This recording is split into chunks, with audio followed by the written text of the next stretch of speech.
Bonjour à tous, alors on est aujourd'hui au Salon de l'Auto de Bruxelles, au Salon de l'Auto 2020 et on va vous faire une rapide visite de ce qu'il y a à voir si vous venez nous rendre visite au salon.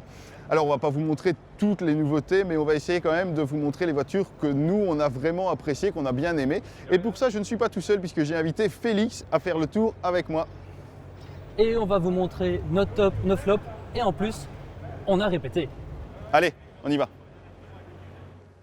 Félix, c'est par ici.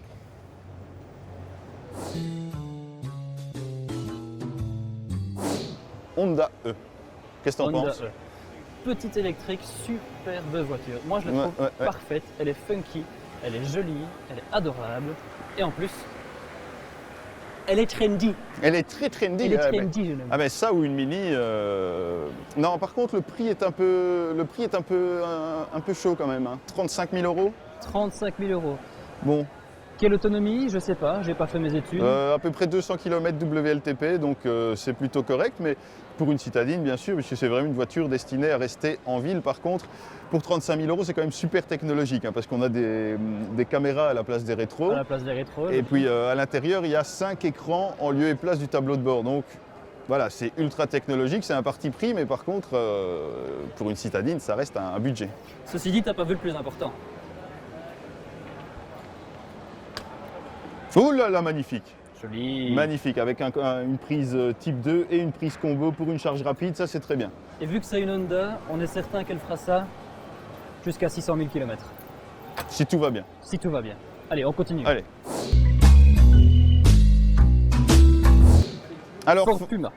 Je t'ai coupé, pardon. oui, Vas-y. j'allais dire, alors Ford Puma, alors ça franchement moi j'adore, je trouve que pour un petit SUV du segment B, il est vraiment super beau. Il a vraiment une gueule musclée et puis à la fois il est pas trop haut, il est pas trop imposant. Franchement je le trouve super beau. Moi, j'ai un souci avec le nom. Parce que pour moi, la Puma, je suis peut-être con, mais pour moi, la Puma, c'était un petit coupé sportif, amusant, basé sur la Fiesta. Et en 2020, qu'est-ce qu'ils nous en font? Un ton de crossover. Oui, mais il faut arrêter de vivre dans le passé à un moment. Voilà. Je sais, il et faut puis de évoluer, toute façon, mais- je préfère un SUV comme ça qui s'appelle Puma plutôt qu'un SUV électrique qui s'appellerait, je sais pas moi, Mustang Mach-E par exemple. Ah, Tu ils ont vois fait ça? Je sais pas, ça existe? Non, Je sais pas, on va pas dire du mal. Non, ils ont jamais fait ça. Enfin bref, ce Puma, j'aime vraiment bien. Franchement, c'est vraiment une belle nouveauté de ce salon, je trouve. Et en plus, il est super grand. Je sais pas si tu as eu l'occasion de voir le coffre. Non. Viens voir le coffre. Attends, Viens. j'ai bloqué le coffre. C'est électrique en plus. Et il est pas si grand en fait. Sur papier, il était énorme. Non, mais- non, il est énorme. Il est énorme. Voilà. Combien de litres? Moi, je sais plus, dans les 400 litres, mais Autant, on va l'afficher en dessous de l'écran. voilà. Mais Et le rapporté mieux, à viens l'encombrement voir, de la viens voir. voiture, il est vraiment bien. Il tient, il est censé tenir tout seul. Il tient tout seul. Et il y a, je ne sais plus le nom, on va l'afficher en dessous de l'écran aussi parce qu'on ne sait pas tout retenir. Une boîte spéciale où Ford dit qu'on peut même mettre une plante et transporter une plante parce que c'est ce qu'on fait tous les jours. On transporte des plantes, bordel. Bah classique, bah tiens, pas plus tard que ce week-end, non. Allez.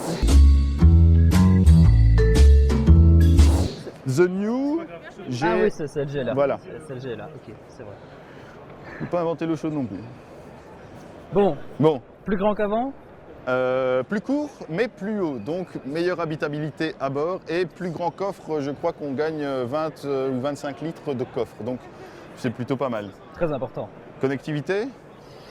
Le MBUX, au final c'est une classe A, c'est le châssis d'une classe A, donc c'est le MBUX qu'il y a dans les A, CLA, CLA Shooting Brake, B, GLB.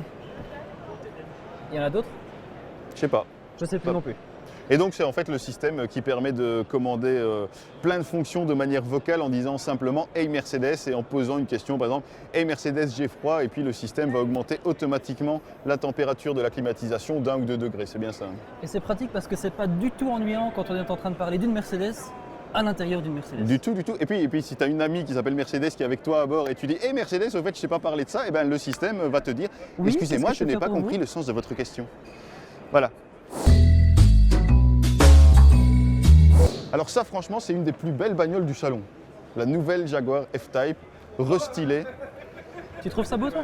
Ah ouais, ces nouveaux phares comme ça, là, étirés, ça lui donne un aspect encore plus agressif qu'avant. Ah, j'adore. J'ai toujours adoré la F-Type, mais là avec le restylage, Oui, mais moi je préférais l'ancien modèle.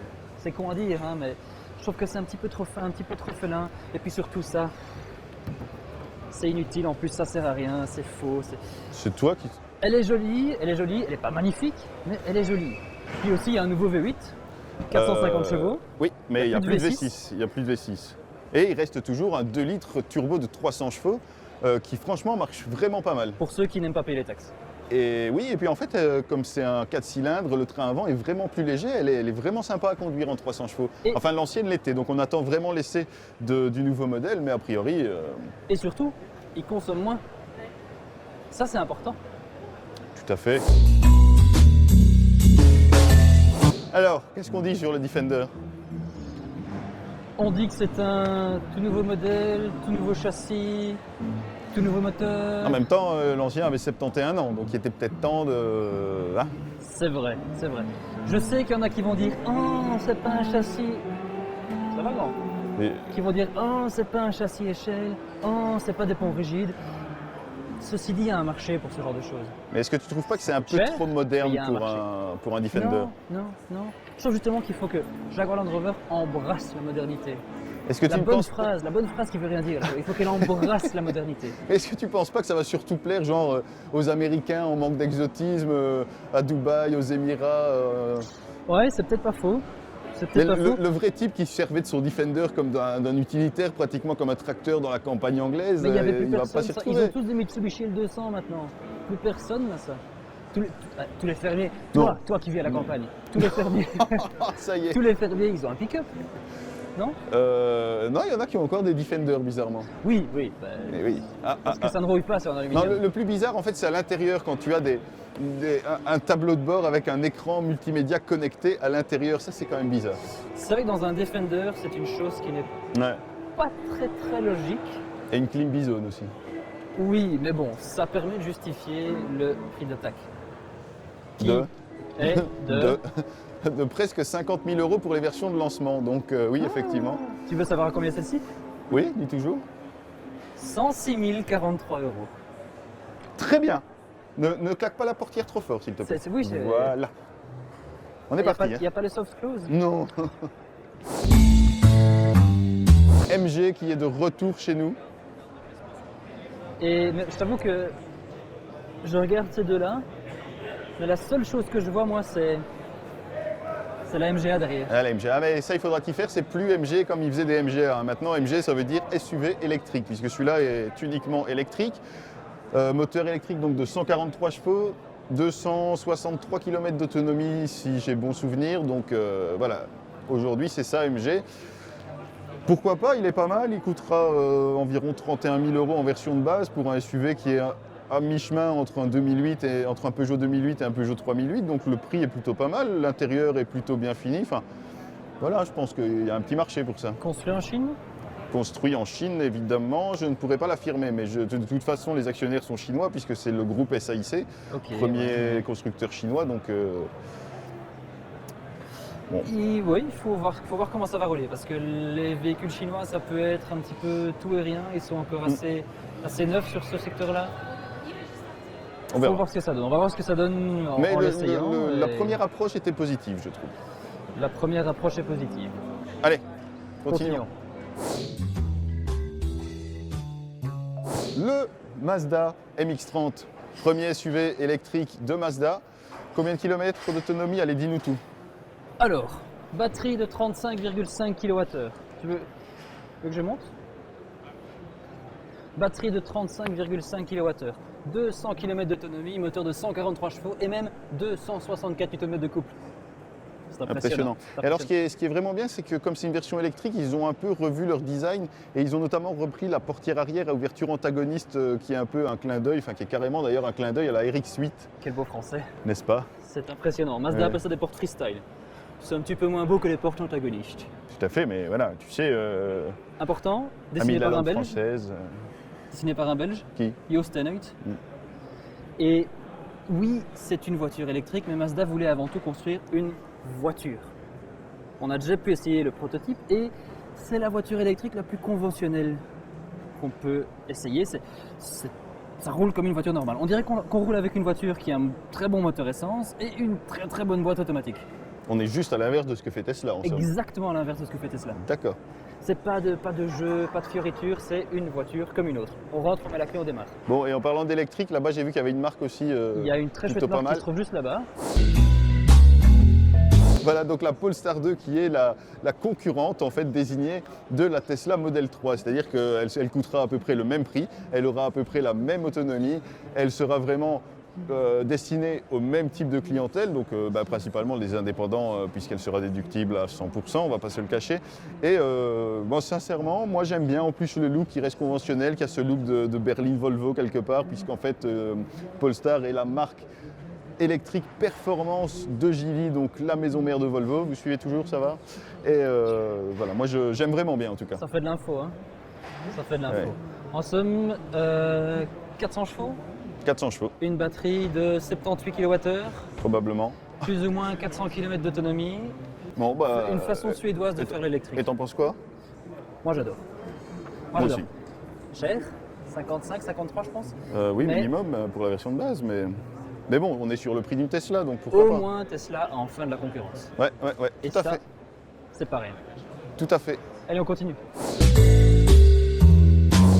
Bon, Félix, première européenne, Mitsubishi P-Star restylé. Par contre, tu peux peut-être venir devant, puisqu'en fait, tous les changements se trouvent à l'avant sur la voiture, qui n'a pratiquement pas changé. On a quand même un intérieur qui est plus qualitatif.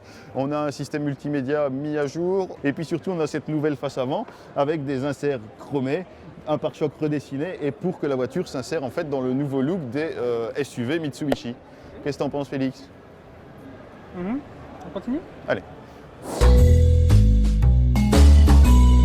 Donc, nouveauté, la M8, On en a parlé grand coupé. hier dans la vidéo Dream Car. Tout à fait, on vous l'a Allez présenté voir, dans la d'ailleurs. vidéo Dream Cars dont vous trouvez le lien ci-dessous. Et autre chose importante pendant que les gens rigolent derrière, la Série 2. C'est pas la série 2, c'est la 2. C'est la 2. C'est la 2. Donc la série 2 grand coupé. Pourquoi grand coupé? Eh bien parce que comme toujours chez BM, grand coupé ça veut dire berline grande 4-5 et- portes. Qu'elle est grande et qu'elle Et qu'elle n'est pas du tout coupée puisqu'elle et a 5 qu'elle est- portes. Ouais, c'est vrai. Ouais. 4 ou 5 d'ailleurs. Ah, Ceci dit, 4 ou 5 5 5, 5, 5. elle est fermée. Problème résolu. Chose importante à savoir. Chose importante à savoir. Moi je dis 4. Ah, moi je dis 5 sur la grand coupé. Moi je dis 4. Allez 4, t'as raison. Moi je dis 4. Ouais, on va dire 4. On va dire 4. J'ai raison. Du coup, Chose plus importante à savoir, c'est pas basé sur une série 2, mais sur une série 1. donc, Châssis traction de chez Mini. voilà. Super. Donc au final, c'est les mêmes moteurs que la série 1. Ici, on a la M235i. Allez-y à votre Oui, aise, n'hésitez hein. pas. Hein. Voilà, ça c'est fait. Ici, on a la M235i. C'est le même 2 litres. Ouais, c'est pas grave. C'est le même 2 litres turbo de 306 chevaux que la série 1 135i. Et oui, 4 motrices certainement, vu que c'est toujours de la X-Drive.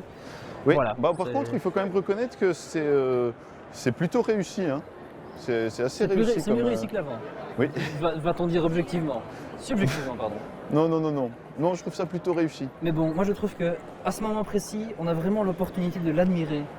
Oui, voiture. oui, c'est bien. C'est C'est maintenant, il y a des vraiment gens qui sont en train l'opportunité. d'installer une nappe, peut-être pour un pique-nique. ou Bah je ne oui, sais pas, écoute, c'est- on va les laisser manger peut-être. Oui, Allez, on va- allons-y. allez, on va les laisser allons-y, manger. La M2 CS, donc la version la plus aboutie de la BM série 2. Et ça, franchement, quand tu vois déjà comment marchait l'ancien modèle, alors ça doit être fabuleux à conduire, sincèrement.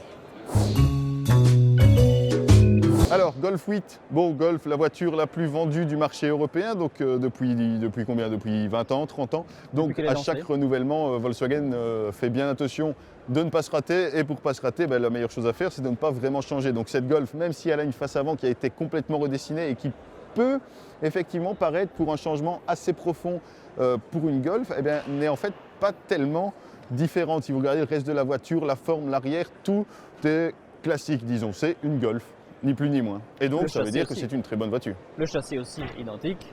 Les motorisations sont améliorées, mais Oui. identiques. Identique. Et, On je t'en prie, a maintenant 2 plug-in hybrides, 2 plug-in hybrides, une version hybridation légère, 204 chevaux et 245 chevaux pour le plug-in hybride. juste. Le 1500 est à hybridation légère maintenant. Tout à fait. On a encore des diesels, on a encore des essences. Il y a une Par- version CNG? qui viendra probablement. Par contre, ce qui change beaucoup plus, c'est l'intérieur de la voiture, avec un tableau de bord qui est loin je dirais, comment dire, De la Golf 7. voilà, c'est ça en fait, qui est vraiment différente. On a on a quelque chose, un design beaucoup plus technologique. On a un double écran, on a un abandon complet de boutons physiques. Et puis on a plus cette grande console centrale toute plate comme on pouvait les avoir sur les anciens modèles Volkswagen. Mais par contre, il n'y aura pas de version, il n'y aura pas de nouvelle e-Golf puisque la Golf électrique a été remplacée par La ID3, la ID3 qui est... là-bas au bout. Bon. Venez, on va vous la montrer. C'est pas vraiment Je te suis. première du salon, mais c'est une électrique importante. Et donc Volkswagen prévoit d'en faire son nouveau best-seller quelque part puisque la gamme ID sera déclinée à l'avenir en au moins 7 modèles puisqu'on aura droit à un SUV, un monospace qui rappellera le combi T1, une berline, un break, cette ID3 et la version utilitaire ID Buzz Cargo qu'on ira voir tout à l'heure qui est exposée là-bas. Et tu sais pourquoi c'est ID3 Je sais pas. Parce que c'est la 3e génération de révolution de Volkswagen. La Golf, non pardon, la Beetle, la coccinelle, la Golf et la ID3. Voilà, oui, Volkswagen Donc, présentait ça comme un lancement aussi important que celui de la Golf et de la coccinelle, c'est dire les ambitions pour la Ils mettent voiture. vraiment tout leur espoir, tous leurs espoirs même avec un S, Leurs espoirs. là-dessus. On aura 300 km d'autonomie pour la version la moins bien dotée, si je puis dire. Il y aura 3 niveaux de batterie. Je pense que la plus grosse ira jusqu'à 450 ou 500 km d'autonomie. Et la version de base est promise par Volkswagen aux environs de 30 000 €. Donc ça, c'est vraiment pas mal non plus, parce qu'aujourd'hui, 30 000 €, c'est des voitures du segment inférieur, puisqu'ici, on est sur le segment de la Golf. Et pour 30 000 € aujourd'hui, grosso modo, on a des voitures de la catégorie d'une Polo plutôt. En électrique. En électrique, oui, bien sûr. En électrique. Donc ça va vraiment rejoindre les versions essence d'une Golf à plus ou moins 30 000 €. C'est ça. Et on a oublié une nouveauté là-bas, nouveauté importante, en tout cas une nouveauté sympathique. Waouh! Un Evoque Cabrio? Non, un T-Roc Cabrio, pas un Evoque, un T-Roc Cabrio. Ah, sorry, Ouais. pardon. Alors tu vois, c'est le dernier cabrio de Volkswagen, comme je le disais, puisqu'il remplace à la fois l'Eos qui a disparu du catalogue il y a maintenant quelques années, la Golf Cabriolet qui était toujours basée sur la Golf 6 Cabriolet qui a également disparu, et la Beetle Cabriolet qui est disparu du catalogue il y a quelques semaines, mois maintenant. Et donc cette version-ci, eh bien même en cabriolet, ça voudra dire SUV chez Volkswagen, tout simplement. C'est une vraie encyclopédie. Et oui, et on trouve donc une capote en toile et puis tout le reste est grosso modo identique au T-Roc, auquel il manque évidemment 2 portes. Et je pense que le montant A Plus est un incliné. petit peu plus penché. C'est pas le même pare-brise, il est plus incliné. Bon, on verra ce que ça donne lors d'un prochain essai pour la rigidité de l'ensemble, mais bon, on peut faire confiance à Volkswagen pour avoir bien fait les Un choses. essai qu'on fera cheveux au vent. Cheveux au vent. Allez, Exactement. on va par là. Sympa ça, t'as vu? Eh ben, je préfère ça à ça. Non, enfin oui, si, dans l'absolu pour le symbole et tout. Mais là, le California, le 6.1, donc avec la nouvelle connectivité, ça change pas grand-chose. Mais j'adore ce California. T'es déjà monté dans un California? Je ne suis jamais monté dans un Californien. Ben voilà. Rentrons dans un Tu vois, Californien. voilà. Et ben là, déjà là, tu vois, t'as juste envie de te poser, hop, foutre tes savates et terminer bonsoir. Ouais, Tu vois? bon. Tu t'imagines, là, il n'y a pas le salon, là, t'as la plage, tu vois. Et puis, C'est ce qui manque. ouais, je sais ce qui manque. Qu'est-ce qui manque? Une bière. Ouais. On va chercher une bière? Va chercher une bière. Allons chercher une bière. Bon voilà, j'espère que ce rapide tour vous aura plu. On vous a montré en vitesse les quelques nouveautés à ne pas rater, mais il y a plein d'autres choses à voir au salon. Félix, quelle était ta préférée de toutes les nouveautés que tu as pu voir hier et aujourd'hui au salon en comptant le Dream Cars qu'on a déjà fait hier? Ça veut déjà être une nouveauté? Non, quelle est ta voiture préférée du salon? C'est le KGTR. Ah ouais, elle était belle. Ah ouais. Ouais, C'est pas faux. très utile de faire une vidéo présentant toutes les nouveautés et puis de choisir la voiture qu'on préfère qui est sortie dans les années 90. Ouais, mais si les gens veulent la voir, ils peuvent donc aller voir notre vidéo d'hier sur le salon Dream Cars. Joli. Joli, eh ouais, t'as vu ça? Joli, la transition. Marketing, transition, corporate, tout ça. Tout ce qu'il nous reste à dire, c'est merci d'avoir regardé. N'oubliez pas de laisser un petit commentaire ici en dessous. Voilà, et puis attendez-vous à le revoir plusieurs fois sur la chaîne. Je suis désolé, mais voilà. Merci beaucoup. Excusez-nous. Et à bientôt. Salut. À la prochaine. Allez. Et ça, tu sais, c'est la voiture à qui? C'est la voiture. À Bart. J'ai été lancé. Est-ce que Carlos Ghosn est là? Ah, il est peut-être dans le coffre du Juke. Non, si tu vas demander en anglais, ils vont te dire non, Carlos is gone.